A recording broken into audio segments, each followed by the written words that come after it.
Welcome to State of Tech. My name's Jared, and today we're going to take a look at the Samsung Galaxy S9 Plus.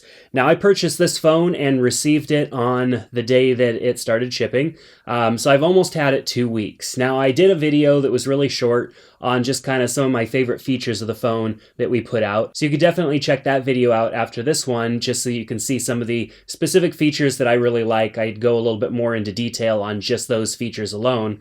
But I've had some time to spend with the phone now, and enough time that I feel that I can give a good, honest review of the phone and share my thoughts. Now, I've been a huge fan of Samsung for a long time, but I've really been able to take their phones serious since around the S5, like right around that time, S5, S6, when the camera started becoming really good, the battery life started getting better, where, Samsung really started to kind of figure things out with Android here and actually make it a competitive phone to, say, the iPhone or even some of the other phones that were coming out around that time.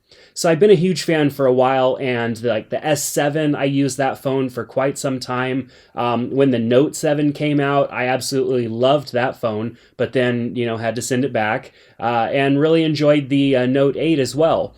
But I really haven't fallen in love with anything Samsung in a little while. Their phones are fantastic. They have all the features that you would want in a phone, but it just hasn't trumped anything else. So I wanted to talk a little bit today about what I like about this phone. We'll go over some brief just overviews of some things. We'll talk about some of the features that are maybe great and others that are maybe not so great. So let's get started with that. So of course the phone has the 6.2-inch Quad HD Plus Super AMOLED display. Beautiful display. Samsung displays are always great. They're probably the best out there. One could say, oh, the iPhone has a great display, but Samsung makes their displays. So what's to be said there other than Samsung knows how to make displays, and they put the best of the best in their Galaxy line of phones.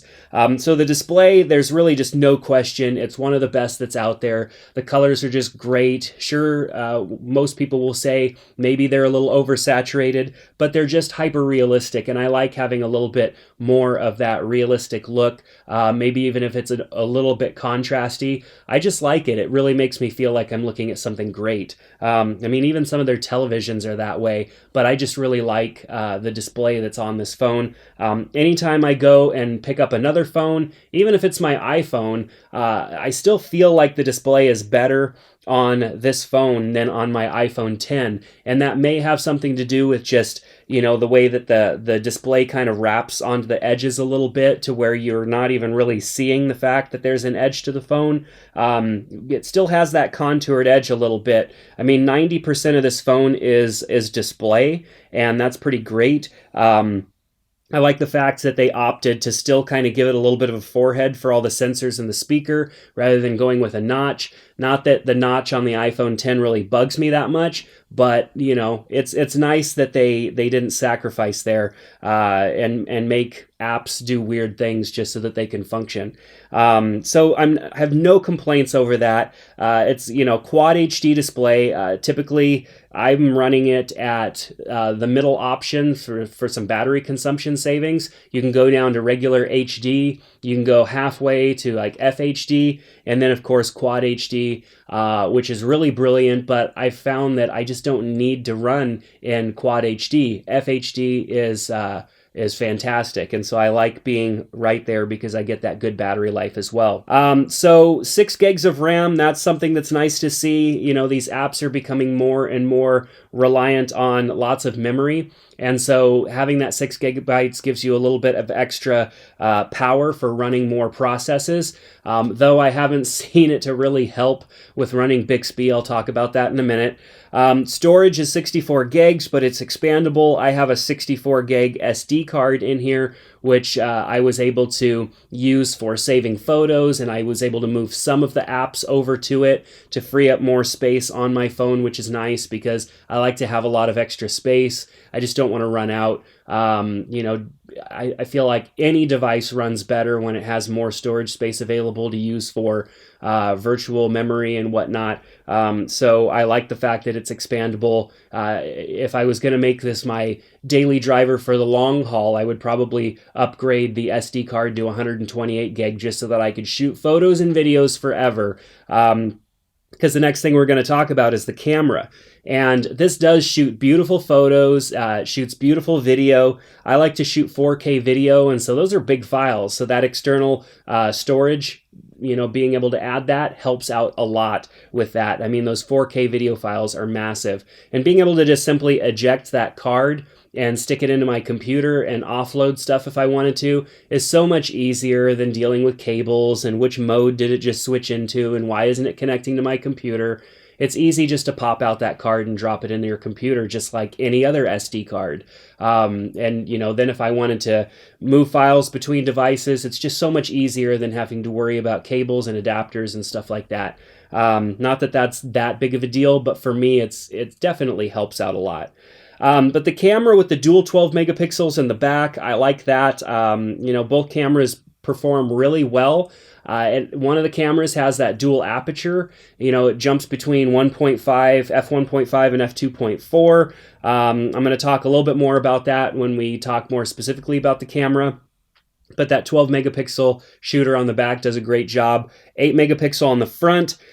Which, still does, when you do selfies, when you take selfies, it still just feels soft, which is something that Samsung has always had. I don't know what it is about the way that Samsung thinks the front-facing camera should perform, but it just always seems soft in comparison to other cameras, and I don't know why. Even if you turn off the feature of like beautification or whatever they call it, it still is softer. It's just not as sharp and edgy as other cameras. 3,500 milliamp battery definitely gets me all day use, and I have a lot of apps that I run. Just look at all these apps that I have installed on here. I use a lot of apps, and I try to shut them down, but I don't stay on top of that. So I really do rely heavily on the way that Samsung has optimized Android to optimize my battery life, to make sure that memory management is well under control for when there's those times that I don't shut down apps in a timely manner. So that's something that I really do like about Samsung, and if you haven't messed with Samsung and gone into the device maintenance, the device maintenance tool on a Samsung device is fantastic. Just optimize now, and it's going to go ahead and go through the process of just shutting down and making any changes or adjustments as needed, and then giving me recommendations. Look, it just freed up 1.3 gigs of internal space that was probably used by cache and other things like that. Applications that were using some temporary storage that don't need it anymore. It's just great to be able to do that and get some of that performance back, and where other phones are just going to hog your battery life and you're not going to know why. So let's talk about Bixby. Obviously, Samsung really pushes Bixby. Bixby to me is, I've just never really taken it serious because it's never really worked that well. And nothing's really changed there. Bixby definitely has its place. It does some things, but it's not perfect, and it definitely falls short in many ways. So I do have Bixby set up, and of course you can get to Bixby, the home feed or whatever, by swiping over from the side, and you can definitely shut that off if you wanted to. The easiest way to shut that off is just to long press, swipe over, and then tap it to turn off Bixby Home. It does work in some instances. It's just not as snappy or easy to use as Google Assistant or Siri if you're used to an iPhone. So let's actually take a look at using Bixby Voice a little bit and see exactly what it can do. What's the weather outside? It's 76 with lots of sunshine today. All right, so I activated Bixby by holding down the Bixby button, basically like a walkie-talkie. You hold the button down, you say what you need to say, and then let off the button. Let's activate it by voice. Hey Bixby, what's the weather outside? Okay, it didn't pop up at all that time, but the icon showed up. Now I've gone through and re-recorded my voice, and I've changed the sensitivity to medium, and I have a lot of problems with getting it to show up. And that may be because I've been saying Bixby a lot, and so it's become extra sensitive. But I'm definitely not saying it with the other word that initiates it. Hey Bixby. See, it pops up and it goes away, and that's a common thing that happens. And then I'll restart the phone, or I'll shut down everything, and then it will work, and then it won't work. And so the voice activation doesn't always activate. I think that's why you need a Bixby button, because the button is really the only thing that is foolproof, that works every time. So let's see what it can do here. Call my wife. So it definitely can't do that, because what it does is it essentially just goes and does a search for my contacts. Now that's something that I don't want it to do. On another phone, if I told another phone to do that, whether that be Google Assistant or Siri on the iPhone, it would maybe for the first time ask me who my wife was, and then after it learned that, it would then dial automatically, and I wouldn't have to worry about that. But Bixby doesn't know how to do that. I haven't figured out a way to get Bixby to do it, other than, I actually haven't tried it. Let me try this. Call my spouse. Okay. So see, my spouse worked, but do I want to call my wife a spouse every time? There's no way for me to go in and program it to say that I call my wife. I mean, I could probably go in and customize it, because you can add actions to Bixby, you can customize it, but I shouldn't have to do that. Bixby should be able to kind of figure that out and learn just as my other devices do. So let's see what else it can do. I know it can do things easily like shut off Bluetooth, turn off Wi-Fi, blah, blah, blah. But let's try a couple more realistic things. Show me Starbucks nearby.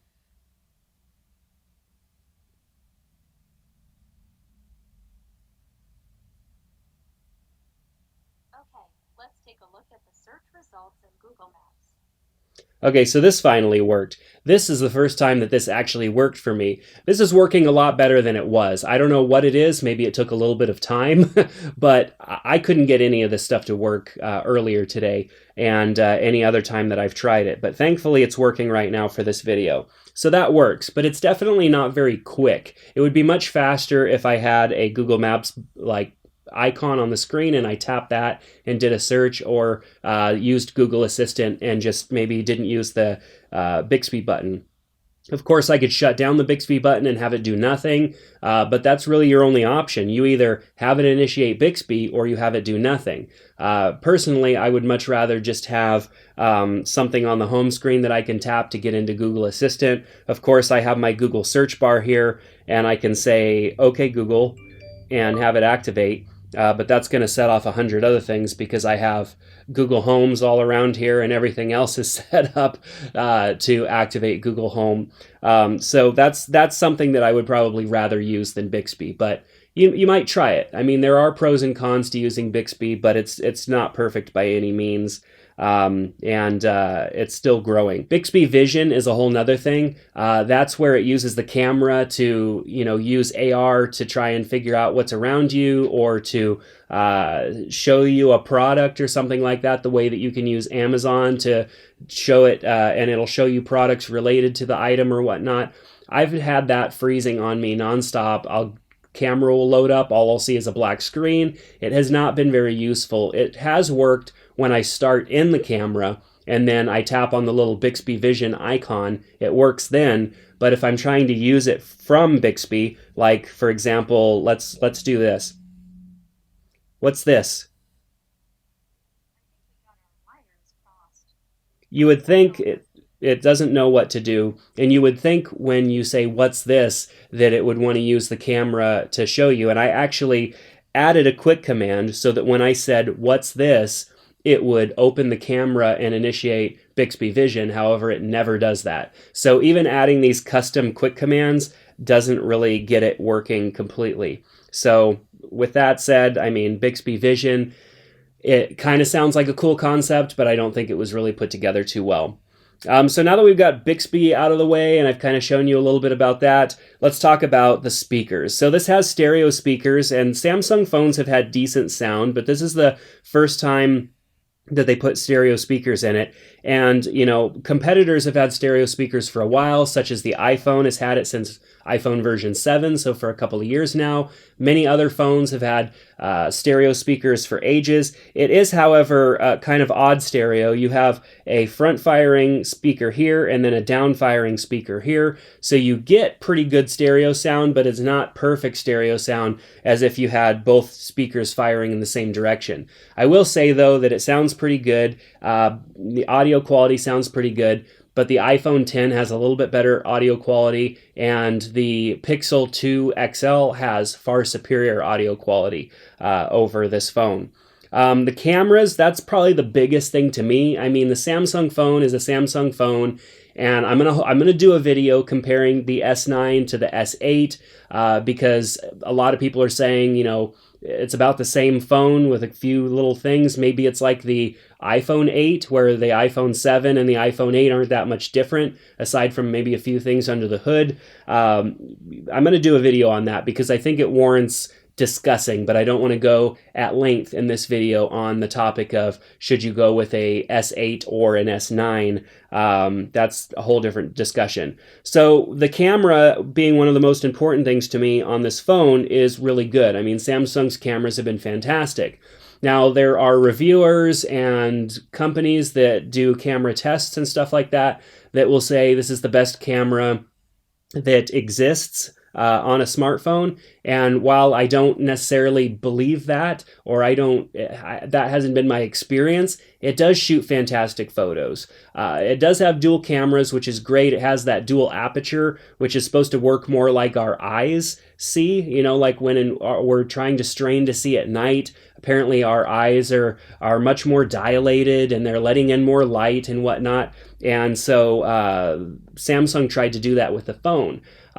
Whereas if it was always at aperture f1.5, you wouldn't have much of a depth of field there, and it would be very hard for the camera to focus. That's why these cameras don't typically have like super wide apertures. And if you're a photographer, you know what I'm talking about. Like the wider the aperture, the wider that lens can get, and the more light that goes in, the harder it's going to be to focus because the depth of field is super shallow, which means, you might try to take a picture of somebody and the nose might be in focus, the tip of the nose, but the eye might be out of focus. Like the depth of field can be that shallow at f1.5, and even at f2.4 it can, but these smartphones have done a pretty good job just because of the way that they're put together, that there's a decent amount of depth of field even at f2.4.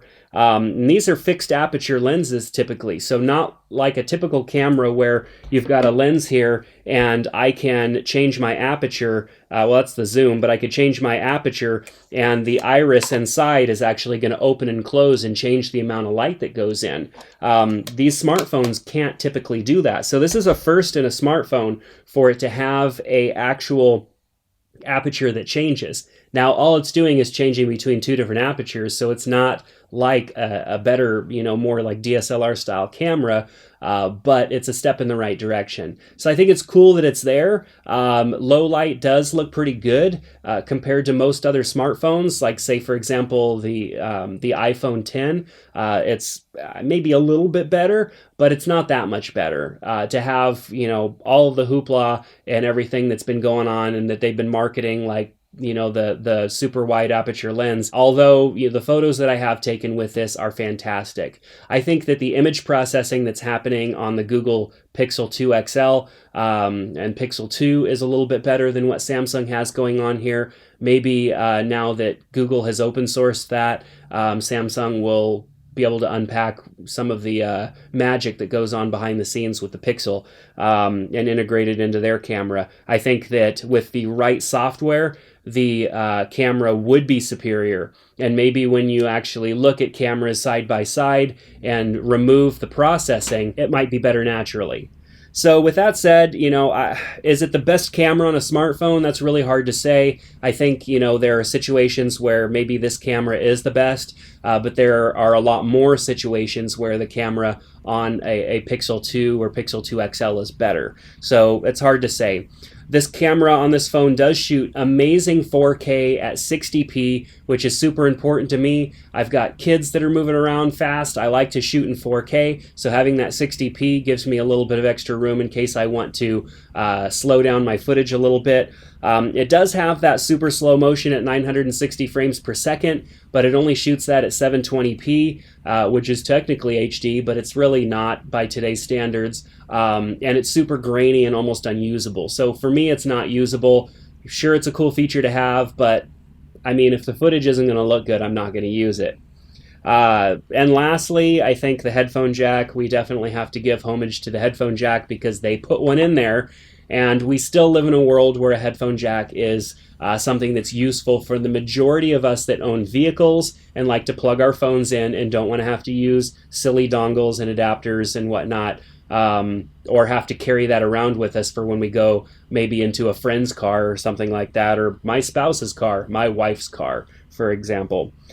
So the phone, I like it. I do love this phone. It's fantastic. I don't necessarily think that it is something by today's standards that I can make my daily driver as far as my phone goes. There are just things that I've grown to love about kind of a stock Android experience, or even all of the gestures that are in the iPhone 10, that just make my getting around a smartphone much faster and much more exciting. I do love this phone. I found, just like with any Samsung phone, it's not very usable unless I put a case on it, because though it does a decent job at rejecting maybe the accidental taps and stuff like that, I need it to help me guide into the fingerprint placement. Though the fingerprint scanner's placement is way better than it was, it's still easy to miss, and they do have a new kind of like swipe unlock so that you can just kind of swipe your finger down it and it's supposed to unlock. But then that gives me the same problem as the S8, which I'm always still touching the camera, getting it all smudgy, and then when I want to go and take pictures, I've got a smudgy camera.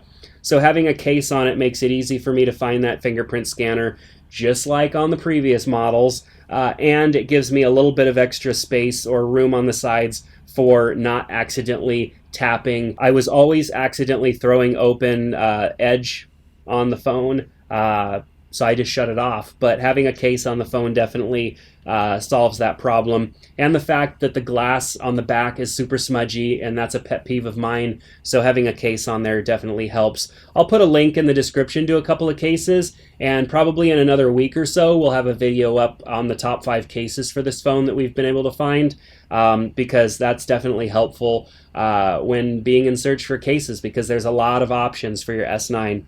So with that said, this video is way longer than I wanted it to be, but I wanted to give you my thoughts and show you some examples of this phone in use.